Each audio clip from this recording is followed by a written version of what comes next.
Bienvenue dans ce récap crypto du 15 novembre 2024. On a la majorité des cryptos qui sont plutôt dans le rouge, mais pas vraiment une chute, hein. Pas vraiment une chute. Avec la hausse, comme on sait, le Bitcoin qui drive le marché. Donc, quand il perd quelques pourcents, les altcoins font l'effort de le suivre. Mais on a quelques qui sont dans le vert. On a le petit IO qui a 12%. Je rappelle qu'il est de l'écosystème Base et Brett également, qui est un shitcoin de cet écosystème-là. Avec le MORC, j'ai fait un top 5 des mêmes coins sur lesquels j'ai investi. Ceci n'est pas un conseil d'investissement, mais si tu n'as pas encore vu la vidéo, clique sur le lien en haut à droite de l'écran. On a également le GOAT et Algo avec le Bong. Comme on dit, c'est la saison des mêmes coins.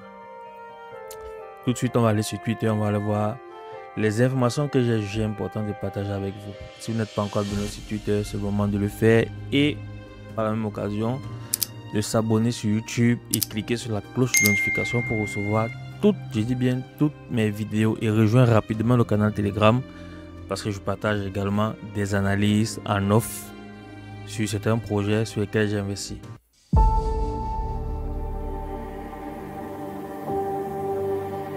Donc, pour ceux qui se souviennent pas, en 2020-2021, lors de ce bull run là, il faut savoir que c'est Elon Musk qui avait propulsé le même coin Dogecoin. Donc du coup, il y a des gens énormément qui ont gagné de l'argent parce que c'est Elon Musk qui a mis ce même coin en avant. Mais par la suite, comme on dit, investir dans les crypto-monnaies, c'est tout un combat. Investir, c'est facile, cliquer sur le bouton buy, c'est facile. Le plus difficile, c'est cliquer sur le bouton sell. Parce qu'on a toujours tendance à croire que le marché ira, comme on le dit littéralement, to the moon. À un moment, il faut savoir se payer. Donc, ceux-là ne sont pas fait payer. Et lorsque le marché a commencé à chuter, ils ont rejeté la faute sur Elon Musk. Ils ont porté plainte. Maintenant, avec ce qu'on a vu, avec Donald Trump qui gagne les élections et qui nomme Elon Musk à un nouveau poste où l'appelait Doge, avec la montée également du Dogecoin et tout, les procès qui étaient contre lui ont tous été annulés. Enfin, tous ceux qui ont porté plainte, ils ont retiré toutes leurs plaintes. Il faut croire que l'argent change les idées.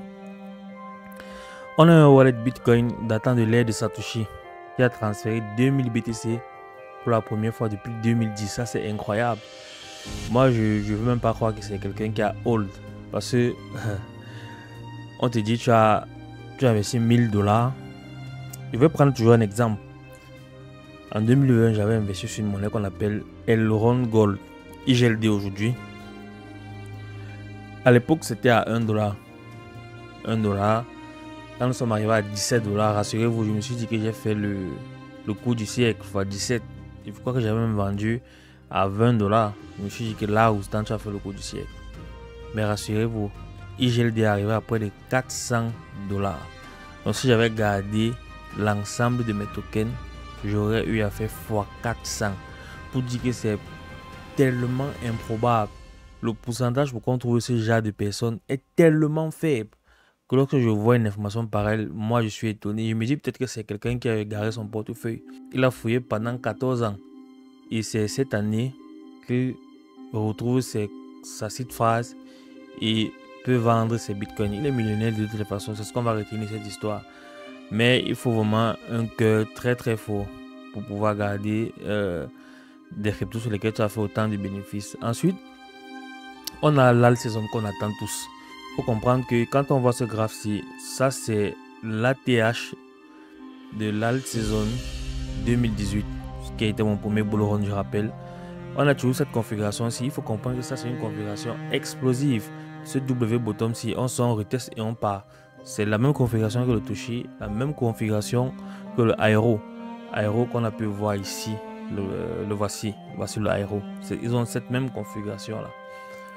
Donc, ce qu'on veut là présentement, c'est au moins d'abord rejoindre cet ATH. Le bull run même n'a même pas encore commencé. Nous ne sommes pas encore dans la phase euphorique. Nous n'avons pas besoin de FOMO. Pas besoin d'avoir peur de manquer le train. Parce que regardez, la première chose qu'on a fait ici, c'est dès qu'on a retrouvé l'ATH, bien que l'ATH était très très éloigné, regardez tout le pourcentage de hausse qu'on a pu faire. Ensuite, nous sommes entrés en Price Discovery. On a encore fait 7 aussi.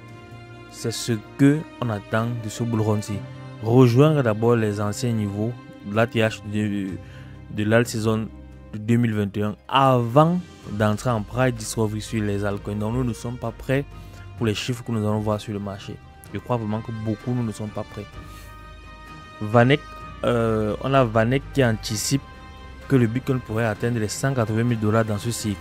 Je rappelle que Vanek est un fonds d'investissement comme BlackRock.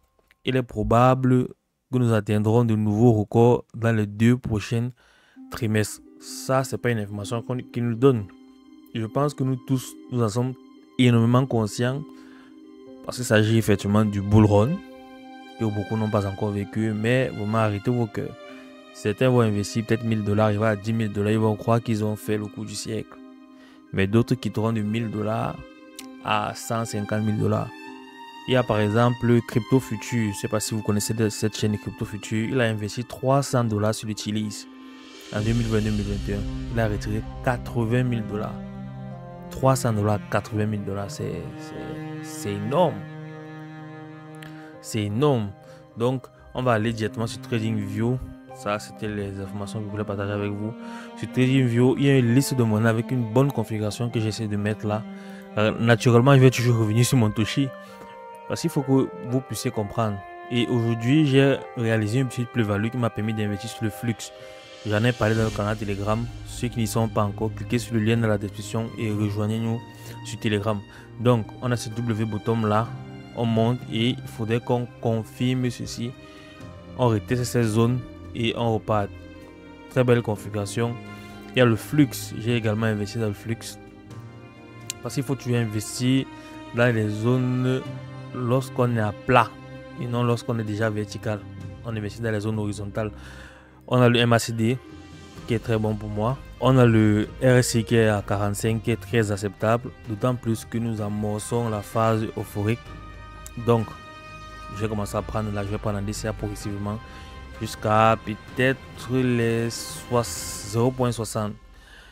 On a le ADA Cardano qui est également dans cette phase euphorique. Je rappelle que le bull passé, beaucoup n'y croyaient plus. Ils disaient que ADA était mort, nanani, nanana, parce que le bull était déjà très avancé. Regardez un peu le potentiel de hausse de ADA que ADA a fait. C'était énorme.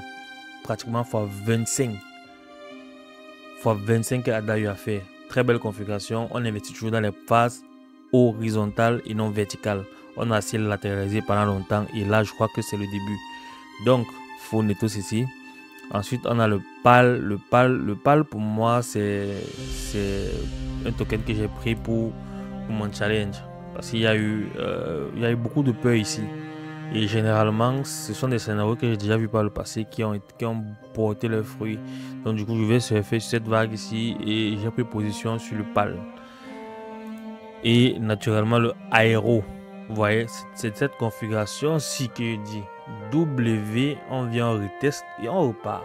C'est ce que je veux voir ici. Naturellement. C'est ce que je veux voir là. Et la dominance du Bitcoin qui repart le plus belle. Nous étions à 60 hier, nous sommes à 61 aujourd'hui. Donc on n'est pas prêt d'avoir pour l'instant cette phase euphorique là sur les altcoins. Enfin, le début de cette phase euphorique là sur les altcoins. Oh, on a Trias qui a eu beaucoup de problèmes avec la plateforme KuCoin qui a été délistée sans avertissement, ce que je déploie vraiment pour cette plateforme. Raison pour laquelle je ne suis plus trop sur les plateformes centralisées telles que KuCoin, MEX et tout. Mais j'ai des comptes là-bas, c'est important par rapport à la liquidité, de pouvoir swap à n'importe quel moment. C'est vrai que d'aucuns diront qu'on va le faire sur les plateformes décentralisées. Oui, mais bon, chaque plateforme apporte à son avantage et son inconvénient. C'était Crypto Recap du 15 novembre 2024. Ciao, ciao.